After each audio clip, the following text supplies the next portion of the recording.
দর্শক, গ্রীষ্মকালীন টমেটো অনেকে শখের বসে কিংবা অনেকে বাণিজ্যিক ভিত্তিতে চাষ করেন, আর অনেকেই এই গ্রীষ্মকালীন টমেটো চাষাবাদ করে একেবারে ক্ষতির সম্মুখীন হয়ে আপনি নিরাশ হয়ে পড়েন।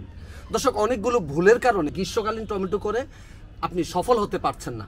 দর্শক, প্রথম ভুলটি করেন আপনি জাত বাছাই করতে গিয়ে, আর দ্বিতীয় ভুলটি করেন দর্শক এই যে শেড দেখছেন, এই শেড নির্মাণে ভুলের কারণেই আপনি সফল হন না।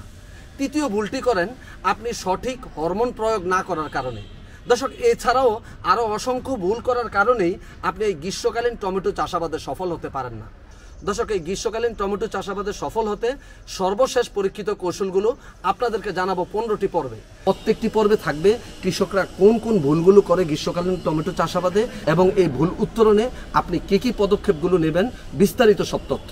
দর্শক, এই 15টি পর্ব ধারাবাহিকভাবে দেখে যদি আপনি গ্রীষ্মকালীন টমেটো চাষাবাদ করেন তাহলে আপনি ইনশাআল্লাহ শতভাগ সফল হবেন। এই 15 পর্বের ধারাবাহিকের প্রথম পর্বে থাকবে হরমোন প্রয়োগ আবশ্যক নয়, তবে একবার ফুলে হরমোন প্রয়োগ করলে বাম্পার ফলন হয় এমন গ্রীষ্মকালীন টমেটোর সেরা 6টি জাতের তথ্য।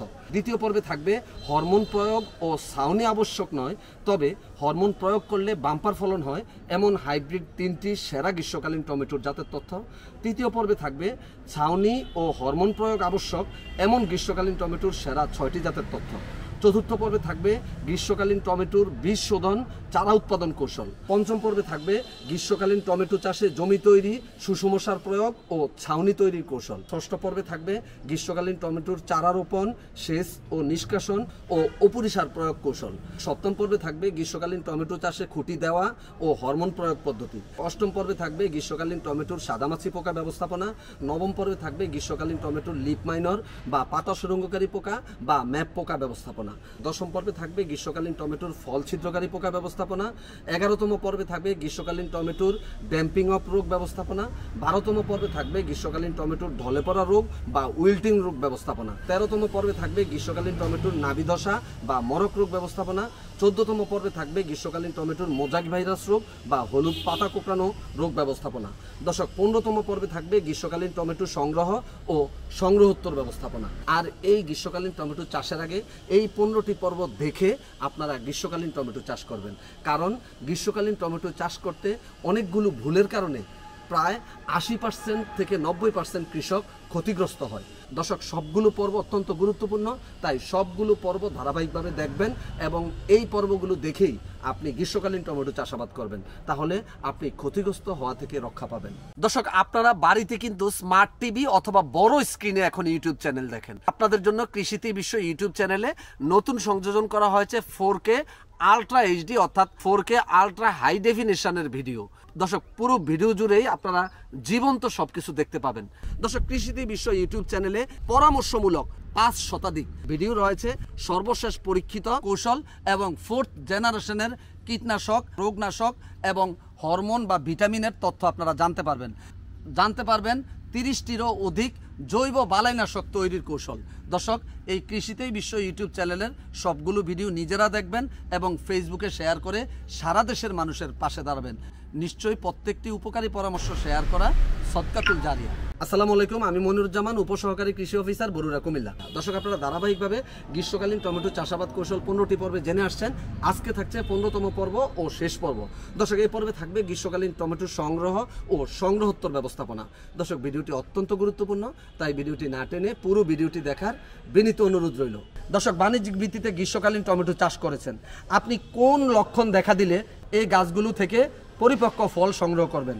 আসুন দর্শক, দেখে নেই পরিপক্ক টমেটো চেনার উপায়। দর্শক, ফলের নিচের ফুল ঝরে যাওয়ার পর যে দাগ থাকে ওই স্থান থেকেই লালচে ভাব শুরু হলেই আপনার বুঝতে হবে গ্রীষ্মকালীন টমেটো পরিপক্ক হয়েছে এবং এই টমেটো আপনি সংগ্রহ করতে হবে। এতে ফল অনেক দিন পর্যন্ত সংরক্ষণ করা যাবে। আর যদি আপনি গাছের পরিপক্ক পাকা একে টকটকে লাল টমেটো সংগ্রহ করেন তাহলে এই টমেটোগুলো এক স্থান থেকে অন্য স্থানেও যেমন পাঠাতে পারবেন না কিংবা বেশি দিন সংরক্ষণও করতে পারবেন না। দর্শক, কিছু অসাধু ব্যবসায়ীরা এই গ্রীষ্মকালীন টমেটো অপরিপক্ক অবস্থায় সংগ্রহ করে বেশি দামে বিক্রির আশায় হরমোন প্রয়োগ করে তারা এই টমেটোগুলোকে রঙিন করে তোলে এবং এই টমেটোগুলো একদিকে পুষ্টিমান নষ্ট হয়, অন্যদিকে ক্যান্সার, হৃদরোগ সহ অনেক মারাত্মক জটিল ও কঠিন রোগের সৃষ্টি করে। দর্শক, গাছ থেকে পরিপক্ক গ্রীষ্মকালীন টমেটোগুলো আপনারা ভোরবেলা কিংবা পরন্ত বিকেলে সংগ্রহ করবেন। কিন্তু রোদের মধ্যে যদি আপনারা সংগ্রহ করেন তাহলে ছায়াতে ছালার চট বিছিয়ে এই টমেটোগুলোকে রেখে দিবেন, এটাকে বলা হয় ফ্রি কুলিং।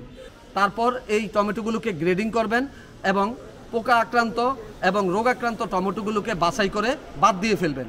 এরপর ককশিটের বক্সে অথবা কার্টুনে ভরে এই টমেটোগুলো এক স্থান থেকে অন্য স্থানে পরিবহন বাজারজাত করবেন।